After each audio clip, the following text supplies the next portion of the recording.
Baik, Assalamualaikum warahmatullahi wabarakatuh. Di siswa sekalian, pada pertemuan kali ini kita akan membahas tentang menghiasi pribadi dengan berbaik sangka dan beramal soleh. Jadi dikarenakan kita tidak dapat izin lagi untuk belajar tatap muka, maka untuk pertemuan kali ini kita lanjut dengan pembelajaran daring.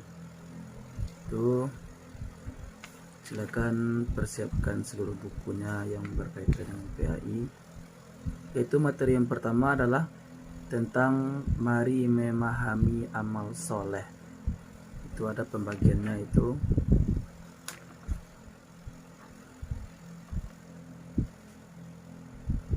Ada amal soleh terhadap Allah Subhanahu wa Ta'ala, ada amal soleh terhadap manusia, kemudian ada amal soleh terhadap lingkungan. Lanjut, poin yang keduanya tentang manfaat beramal soleh. Itu di sini dijelaskan, yang pertama kita tuh diberi ampunan dan pahala yang besar oleh Allah Subhanahu wa Ta'ala. Jadi kalau seandainya kita melaksanakan seluruh perintah Allah dan menjauhi larangan Allah, maka manfaat yang pertama adalah kita diberi ampunan dan pahala yang besar oleh Allah Subhanahu wa Ta'ala. Kemudian yang kedua, kita diberi tambahan petunjuk, itu sesuai dengan Quran surat Al-Maryam, dan Allah akan menambah petunjuk kepada mereka yang telah mendapat petunjuk. Jadi manfaat yang kedua itu tentang beramal soleh, kita diberi tambahan petunjuk itu hidayah untuk mengerjakan seluruh perintah Allah. Yang ketiga, manfaatnya diberi kehidupan yang baik dan layak. Jadi kalau seandainya kita berlaku baik, berlaku soleh, taat pada Allah, taat pada Rasul, melaksanakan seluruh perintah Allah, maka Allah akan memberikan kepada kita kehidupan yang baik, kehidupan yang layak, rezeki yang berkecukupan, kesehatan yang baik, serta pikiran yang baik. Itu manfaat dari kita beramal soleh. Yang keempatnya itu dihapuskan dosa-dosanya. Jadi kalau orang melaksanakan beramal soleh, contoh kita diperintahkan oleh Allah untuk sholat, kita sholat dan puasa, maka kalau seandainya kita melaksanakan perintah Allah, maka dosa-dosa kita akan diampunkan oleh Allah Subhanahu wa Ta'ala, baik itu dosa besar maupun dosa kecil. Itu terdapat dalam surat Al-Ankabut ayat 7, yang artinya, dan orang-orang yang beriman dan mengerjakan kebajikan pasti akan kami hapus kesalahan-kesalahannya, dan mereka pasti kami beri balasan yang lebih baik, yaitu dari apa-apa yang mereka kerjakan. Lanjut yang kelima, dijauhkan dari kerugian di dunia dan akhirat.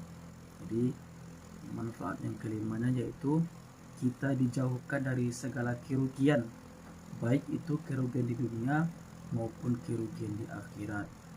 Ini sesuai dengan perintah Allah, sesuai dengan firman Allah dalam surat Al-As ayat 3, 1-3. Wal as innal insana lafi khus illal ladzina amanu wa amilus solihati wa tawassaw bil haq wa tawassaw bis sabr. Yang artinya, demi masa sungguh manusia berada dalam kerugian, kecuali orang-orang yang beriman dan mengerjakan kebajikan serta saling menasihati untuk kebenaran dan saling menasihati untuk kesabaran. Kemudian poin yang ketiga yaitu membahas tentang contoh dari amal soleh, yaitu berbaik sangka.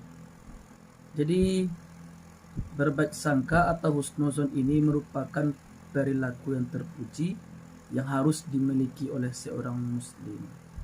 Itu berbaik sangka atau kita berpikiran baik terus kepada orang tersebut. Kemudian lawan dari husnuzon atau berbaik sangka itu adalah su'zon atau buruk sangka. Jadi berburuk sangka ini merupakan perbuatan yang sangat tercela yang akan mendatangkan mudarat baik bagi pelaku maupun orang lain. Jadi untuk anak sekalian, kita tuh dilarang untuk berperilaku berburuk sangka atau beranggapan kepada orang lain yang bukan-bukan. Itu sesuai dengan firman Allah dalam surat Al-Hujurat ayat 12. Bismillahirrahmanirrahim. Ya ayyuhallazina amanu jtanibul katsira minadh-dhon inna ba'dadh-dhanni itsmu wa la tajassasu wa la yaghtab ba'dukum ba'dan ila. Artinya, wahai orang-orang yang beriman, jauhilah banyak dari prasangka. Sesungguhnya sebagian prasangka itu dosa, dan janganlah kamu mencari-cari kesalahan orang lain, dan janganlah ada di antara kamu yang menggunjing sebagian orang lain.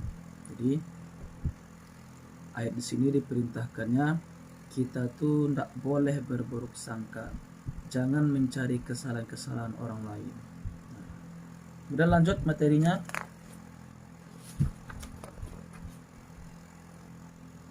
Di sini tentang manfaat dari berbaik sangka.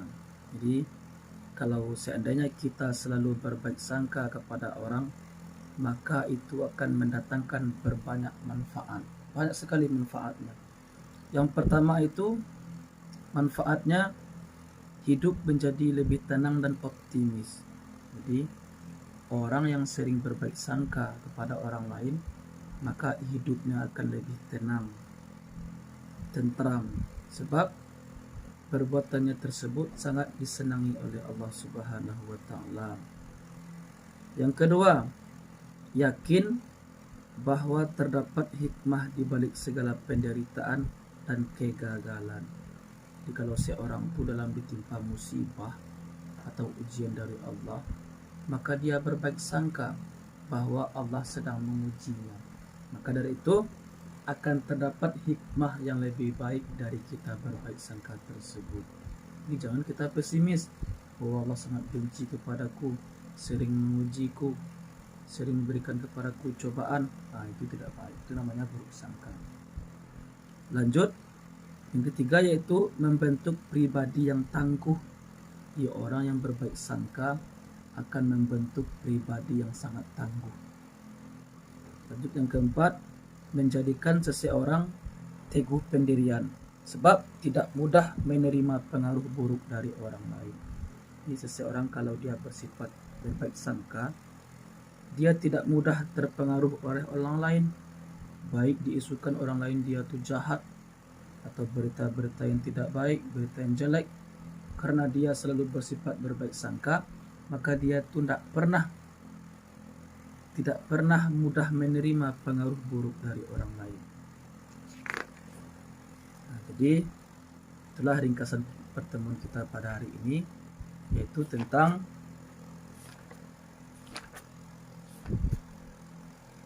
mari memahami beramal soleh. Jadi untuk anak bapak sekalian yang hadir pada hari ini, jadi untuk tugasnya bapak perintahkan kepada kalian semua, kalian ringkas materi tersebut. Ini mulai dari halaman 179 dari poin 1, mari memahami amal soleh. Lanjut ke nomor 2, manfaat amal soleh. Lanjut ketiga, berbaik sangka. Kemudian yang keempat, manfaat dari berbaik sangka. Jadi tolong kalian ringkas materi tersebut. Nanti setelah kalian ringkas, tolong fotokan lalu kirimkan ke WA pribadi bapak. Jadi karena sekarang kita belajar daring, maka nilainya tergantung dari kalian yang mengirimkan, juga termasuk absen kalian. Kalau kalian mengirimkan tugas, berarti kalian sudah bapak anggap hadir. Kalau tidak ada tugasnya, 2 rugi kalian. Tugas tidak ada, absen kalian tidak Bapak ambil. Di halamannya dari halaman 179 kalian ringkas sampai halaman 186. Jadi meringkas ini beda dengan mencatat. Kalau meringkas, kalian baca dulu mana yang menurut kalian penting, nanti lalu ringkas ke buku kalian. Jadi jangan yang berbicara banyak sekali Pak. Meringkas ini